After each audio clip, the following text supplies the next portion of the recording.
Kita natin na nakailaw yung check engine.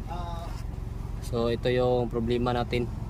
Ito yung unit natin ngayon, Mitsubishi Mirage.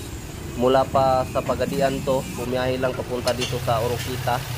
Mga nasa 100 kilometers yung biyahe niya punta dito sa aircon. So ayan guys, naka-on na yung aircon natin. So sa ngayon ay may galaw siya pero konti lang, kaya hindi pa siya masyadong magalaw. Pero maya maya nito ay lalakas na tong vibration na to.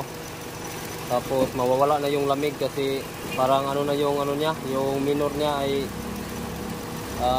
ikakalamatay na. So hirap na. So kapag nasa traffic daw nawawala yung lamig ng aircon. So dito lang muna tayo, observe lang muna natin. Ayan. Kita natin na nakailaw yung check engine. So ito yung problema natin. Yung EBS ay hindi pa pinaayos. Minsan bumibitaw yung aircon compressor dahil sa sobrang baba ng minor, kaya walang lamig. Sige, tanggalan sensor. May tanggalon. Kare. Map sensor.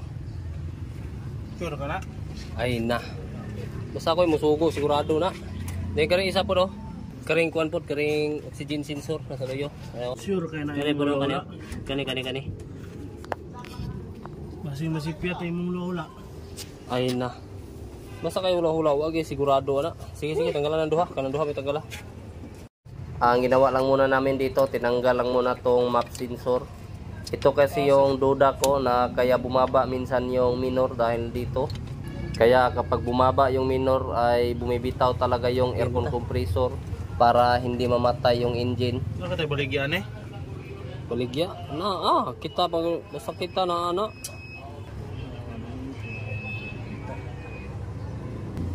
Dali, kanang isa tanggalan. Sa babaw? Oo. Pinatanggal ko rin tong oxygen sensor dahil sa isa to sa nasagap ng hula-hula natin.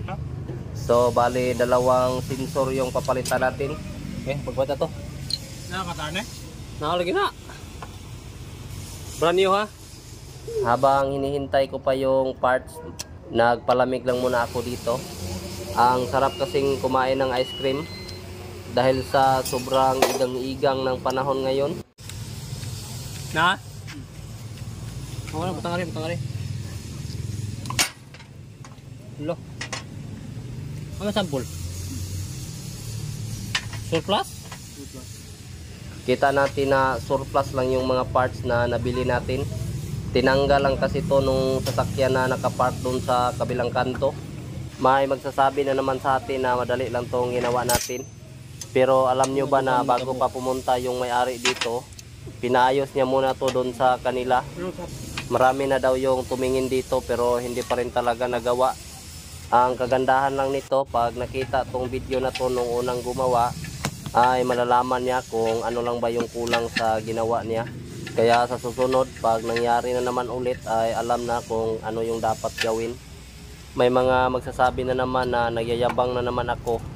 Sa totoo lang talaga, kung gusto kong magyabang ay hindi ko ipapakita kung paano ko inayos yung mga ginawa ko. Kasi siyempre baka malamangan nyo ako. Pero dahil sa gusto kong makatulong, ay ipapakita ko talaga para naman tayong lahat ay makakuha ng idea. At hindi tayo basta-basta na malamangan ng mga gustong manglamang sa atin. So dito ay kita natin na ibinalik na namin lahat. Ulian na kani? Kaya try na natin tong paanda rin. Sana lang ay maging okay na. Hindi kay mandaron ako ha.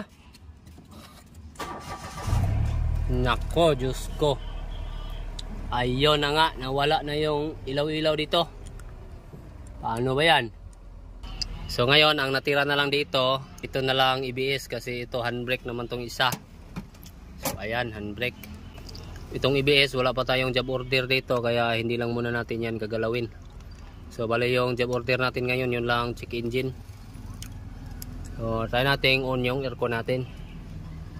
Paano ba mag-on? Yun. Kita natin na sobrang napaka-basic lang naman.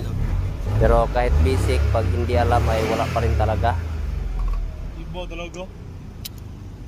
Masasabi mo ba?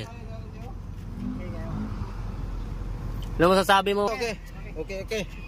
Dahil sa okay na, isara na natin yung bulsa at kunin ang pitaka. Okay, rotis na. Sakay. Rotis. Okay. Ang ginawa ko dito, nakipag-racing lang muna ako para malaman natin kung malakas pa talaga ang tumakbo. Kung nanonood ka pa rin hanggang dito, paki-support na lang, like and share, at maraming salamat sa iyo. Sana may natutunan ka sa video na to.